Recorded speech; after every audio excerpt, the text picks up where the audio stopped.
Мен биринчи топтогу майыпмын, барбаган жерим калбады, 5 убакыт намаз окуйм, акыркы үмүтүм Аллах.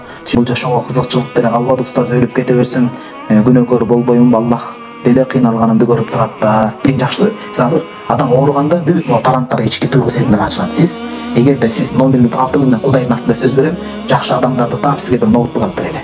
Жакшы үлгүдө ноутбук алып берели. Мен өзүм деле студентмин. Ошо бир жакшы адамдар келип алып бер деп эле сөз өткөн адамдарга айталы, ноутбук алып берели, сиз китеп жазыңыз же планшет алып берели. Көптөгөн китеп, андын сабагын окуңуз. Сиз Чубак устазыбыздын сабагын окуп чыгыңыз, Апчук устазыбыздын сабагын окуп чыгыңыз, Максат Тамдабыздын сабагын окуп чыгыңыз, Садыкбас Тамдаб устаздын сабагын окуп чыгыңыз дагы, ошолордон бир ой толгоп, ошол бир конспекттеп китеп жазыңыз сиз. Сиздин китебиңизди дүйнө окусунда мусулман эмес Ника Вуйчич башкалар деле китеп жазып элдерге дем берип атат. Сиз андасында мусулмансыз сиз. Бир кичине мотивация болсун, китеп жазыңыз. Калсбек устаз мен биринчи топтогу мүмкүнчүлүгү чектелген дейт. Жигитмен, баса албайм. Колдорумда күч жок. Баса албасам да акылым жайында сүйлөй алам, отура алам. Ушунусун да Аллага шүгүр кылам. Суроом дейт. Мен 5 маал намаз окуйм, даарат таямум ала албайм. Колдорумда күч жок, өйдө көтөрүлбөйт. Намаз өтө береби? Намазды отуруп алып окуйм, кээде жатып алып окуганга туура келет дейт. Бул суроо баарыбызды ыйлатыш керек.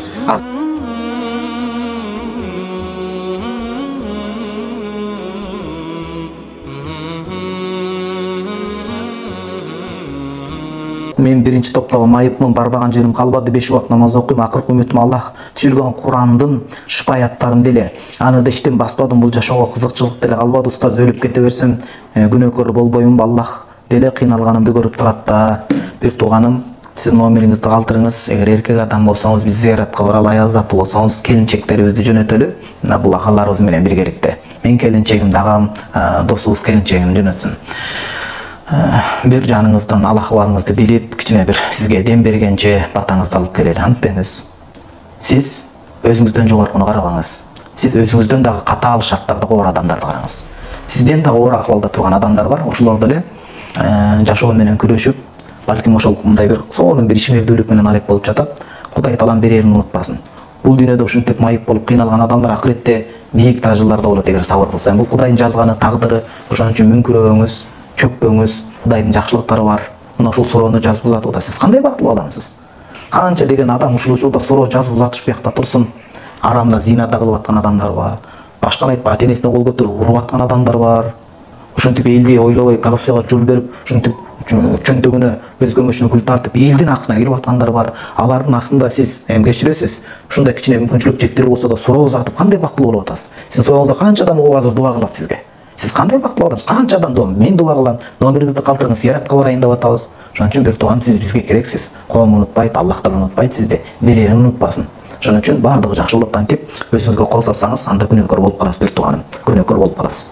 Сиз китеп окуңуз, сиз китеп жазыңыз. Эң жакшысы, сиз азыр адам ооруганда бүт могу таланттар, ички туйгу сезимдер ачылат. Сиз эгерде сиз номериңизди калтырыңыз менен Кудайдын астында сөз берем, жакшы адамдарды таап сизге бир ноутбук алып берели.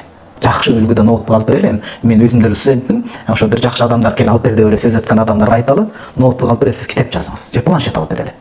Көптөгөн китеп, андын сабагын окуңуз. Сиз Чубак устазыбыздын сабагын окуп чыгыңыз, Апчук устазыбыздын сабагын окуп чыгыңыз, Максат Тамдабыздын сабагын окуп чыгыңыз, Садыкбас Тамдаб устаздын сабагын окуп чыгыңыз дагы, ошолордон бир ой толгоп, ошол бир конспекттеп китеп жазыңыз сиз.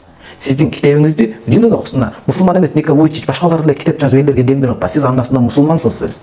Бир кичине мотивация болсун, китеп жазыңыз, китебиңиздин сатылышына, чыгарышына өзүбүз көзөмөлдөп жардамдашабыз буюрса. Кандай дедиңиз? Номериңизди калтырыңыз. Байланышка чыгалы. Ассаламу алейкум рахматуллах. Калсбек устаз, мен биринчи топтогу мүмкүнчүлүгү чектелген дейт. Жигитмен, баса албайм.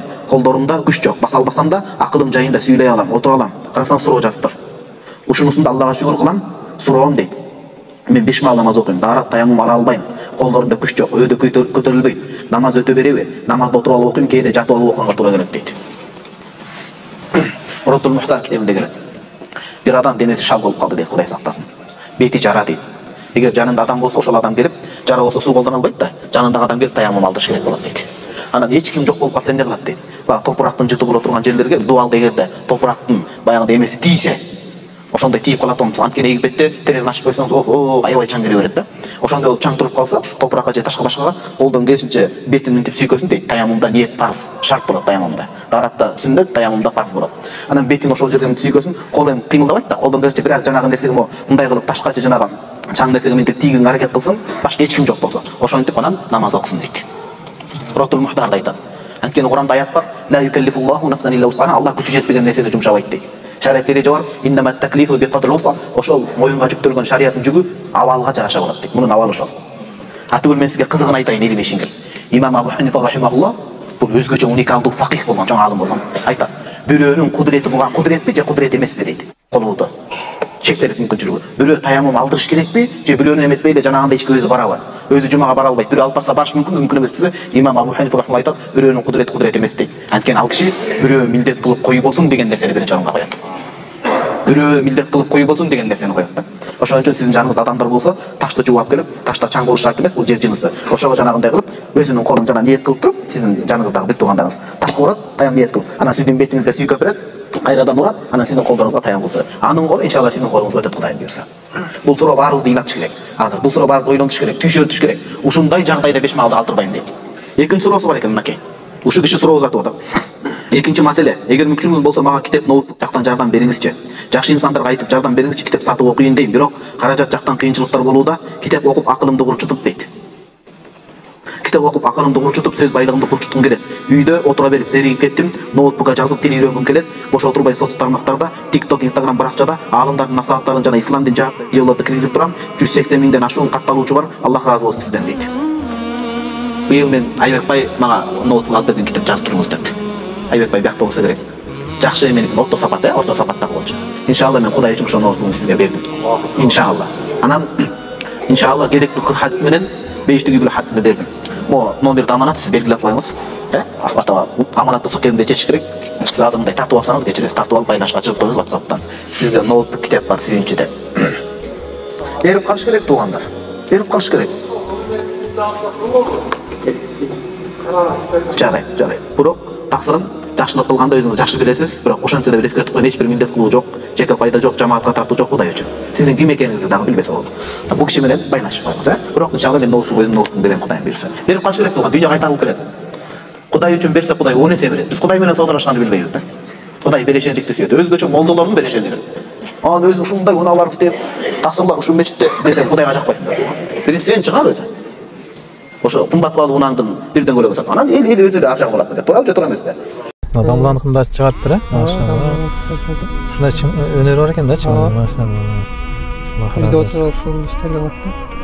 Ассаламу алейкум, таксыр дейт, мен медреседе окуйм. Эndi 15 күндө видеону сыртка чыгарат. Кыргызстанда бир күнгө мен кантип Аллах разы болсун. Алды ошо аманатты мынакей берип коесаң, иншалла мынакей.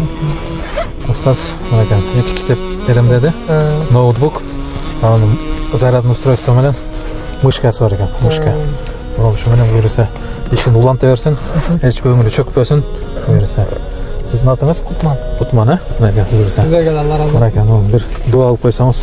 Алла дүйнө акыретте бактылуу болсун, Талшбектен була соргону, согажыдан барган эч качан биз шермендер болбасын эки дүйнөгө. Алла разы болсун. Алла шулай селеп берсин. Машалла. Аманатты бердик, өтөдүк иншалла. Аллах разы болсун. Салам айтыңыз, дуа көп болсун. Баары жакшы болот берсе.